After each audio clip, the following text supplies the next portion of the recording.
Missing children is an epidemic. In the United States alone, roughly 800,000 kids go missing each year. Many never heard from again. And nobody asks why this is happening or where they are going. The news media only reports a tiny fraction of them. Beneath haunting headlines and troubling statistics lies a dark underworld of organized kidnapping, child trafficking, and satanic cults.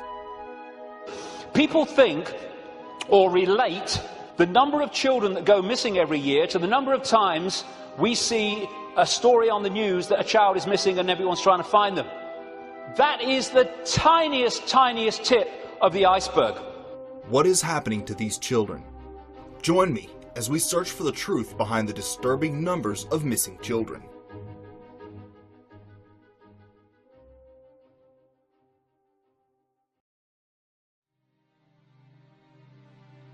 How many children really go missing each year in America? More than the news would have you think. Reliable statistics regarding missing children are hard to come by, perhaps deliberately so. But we know officially hundreds of thousands of children go missing every year, many never heard from again. And it is rampant.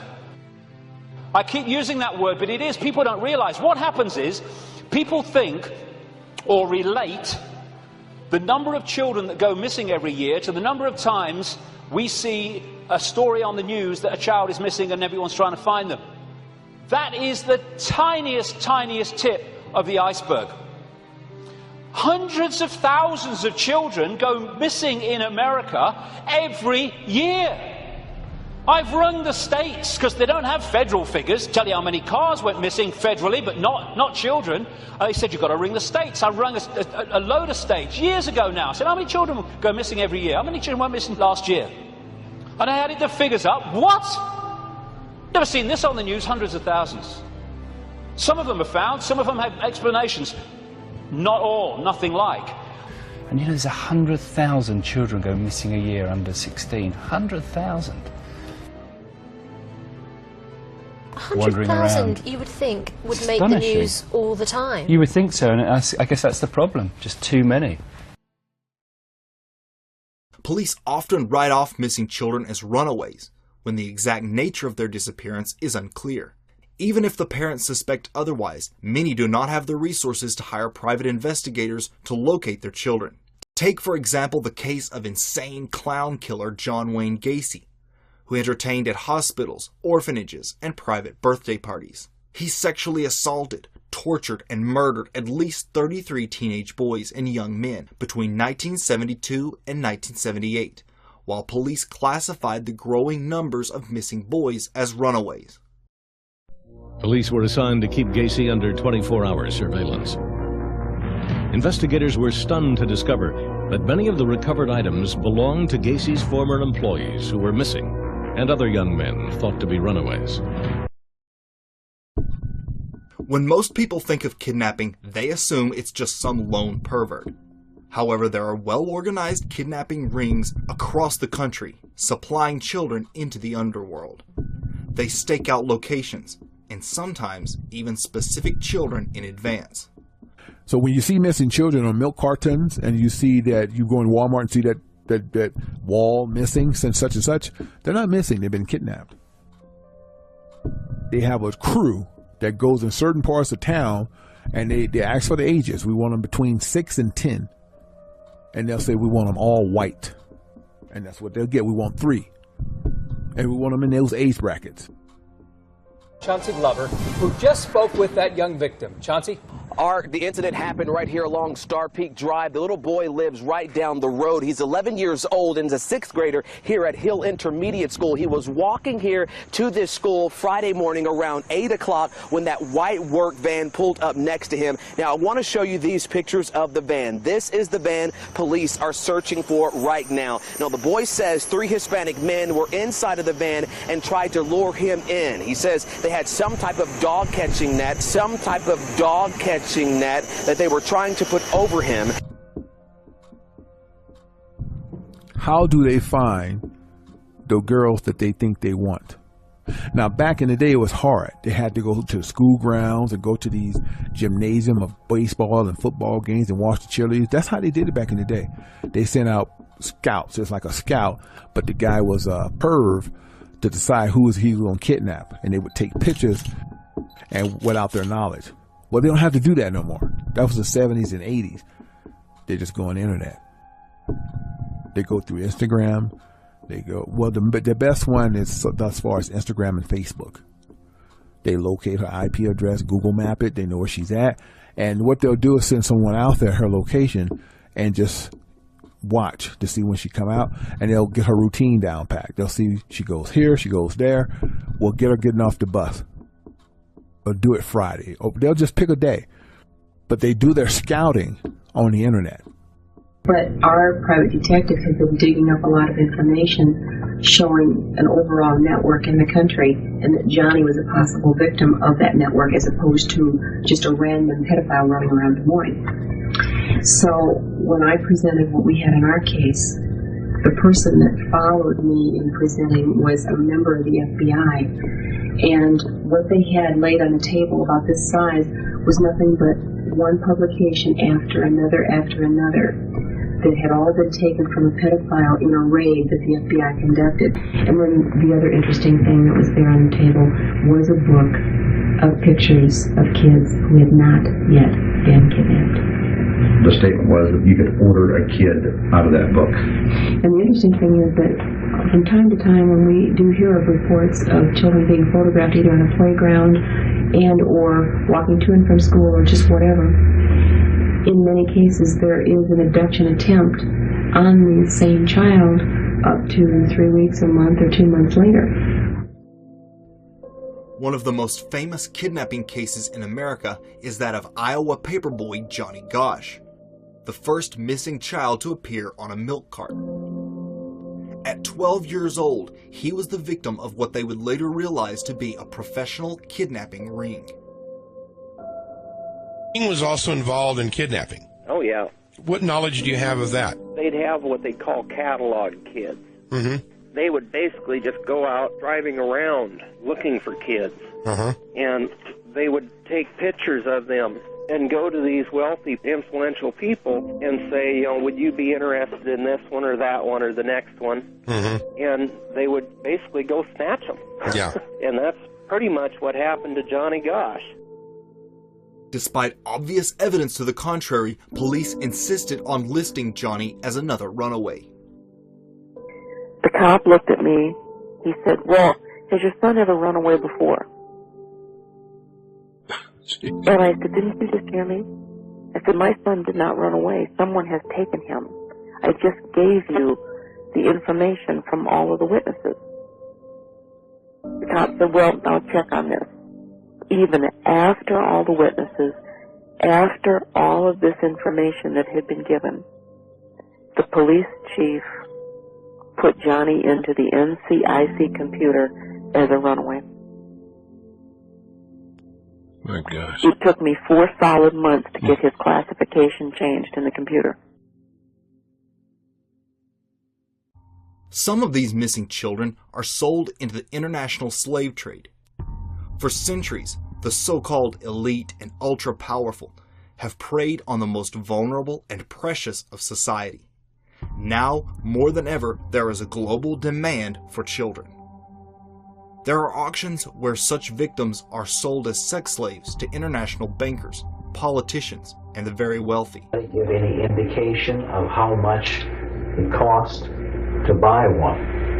Because what I'm saying is that this is not going to be done cheaply, and it's not going to be done for free. We've heard estimates of about $50,000 to $75,000 per child, depending on the features and the looks of that child, the innocence, prepubescent children. There are also, and this has been documented by a number of private investigators who researched it, that periodically auctions take place in the United States. Different places, they move around. They don't just set up shop in one spot and publish a notice that there's going to be an auction. It's done very secretively, and they might run 10 to 20 kids at a time through an auction block. And the buyers can be from foreign countries or whatever. And then the child would never have a hope of ever getting back to his own country. Former head of the LA FBI, Ted Gunderson, spoke about one such auction location outside of Las Vegas, where Illuminati bankers and Middle Eastern royalty come to buy American children. What do they do with these kids if they kidnap? Paul Benassi has attended 6 auctions where they auction children. Any age from 3 and 4 all the way up to 21.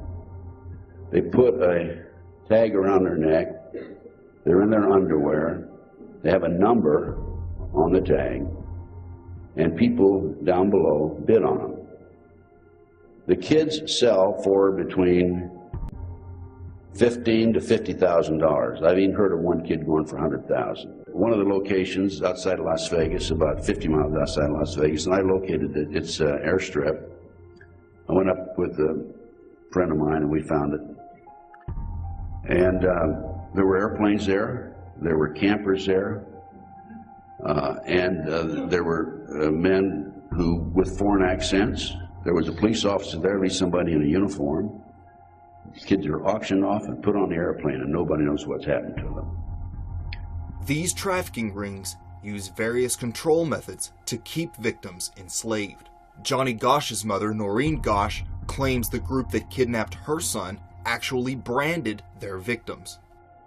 And one of the other things that they did to all of the victims of this particular ring, I'll call it, was brand the children.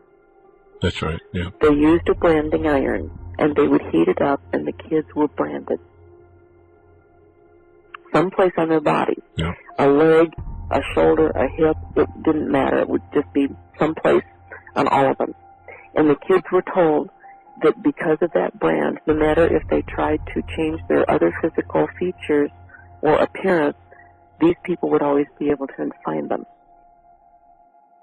But child trafficking rings are only the tip of the iceberg. There are even darker forces at work behind child disappearances. No doubt some children end up the victims of satanic cults. Since ancient times, children have been the preferred sacrifice of strange gods and demonic deities. The Bible warned Ammonites against making their children pass through the fires to Molech. These same arcane practices are still practiced today. According to Satanist Aleister Crowley, a male child of perfect innocence and high intellect is the most satisfactory and suitable victim for sacrifice.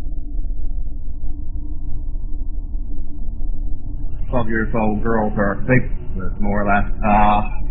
They've been known to get down to 10, but they usually start at 12 or 13 and go to 25. And for the people who like to hitchhike, this is how they pick them all up. And of course, the police will just tell the parents the kids run away from school. They use them for sexual and for sacrifice, human sacrifice. The LA County Sheriff's Department has a very secret undercover thing. I don't even know if you can find out if it exists, but I talked to them. It's called the Occult Squad. They told me in '73 that they found 35 bodies of girls in Los Angeles County that year that they knew to be human sacrifice, which they listed as rape cases to keep from the public. The statistics that came in so far this year are close to 125. And the year's not even over. Now that's girls that have been used for human sacrifice. And if you'll notice, there's quite a few rape cases that happened around Halloween that are in the news right now. And from what we can find out, the circumstances that each death fits human sacrifice. But you'll never hear it, that's the reason. The body of the missing 5-year-old girl was recovered yesterday. So the kid was killed? Yes. Oh, my God. Oh. The child was first reported missing from her home by her mother last Tuesday morning. On Friday, Maria Andrette McNeil was charged with first-degree kidnapping, and late Saturday, her mother, Antoinette Nicole Davis, was arrested on accusations that she prostituted her daughter. I think a lot of these kids who are brought up by these Satanists who sacrifice these children in religious rituals. In June 2017, Dutch banker Ronald Bernard garnered worldwide attention when he did an interview blowing the whistle on the dark and secretive world in which he was involved. In it, a clearly troubled Bernard explained how at the top levels, the world financiers are satanic and engaged in bizarre rituals, including sacrifice of children. It was the good life. But then at some point, I was invited, which is why I'm telling you all this, to participate in sacrifices abroad.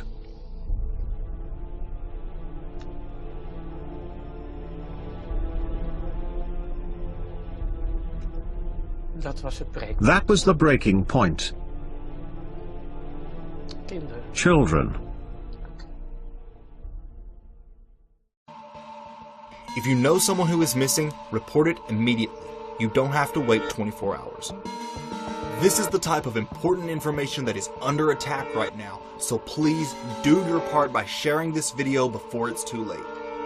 If you enjoyed this video, be sure to hit the like button, make sure you're subscribed, and I want to give a special shout out to my patrons over at patreon.com who support this channel and make it possible. Thank you.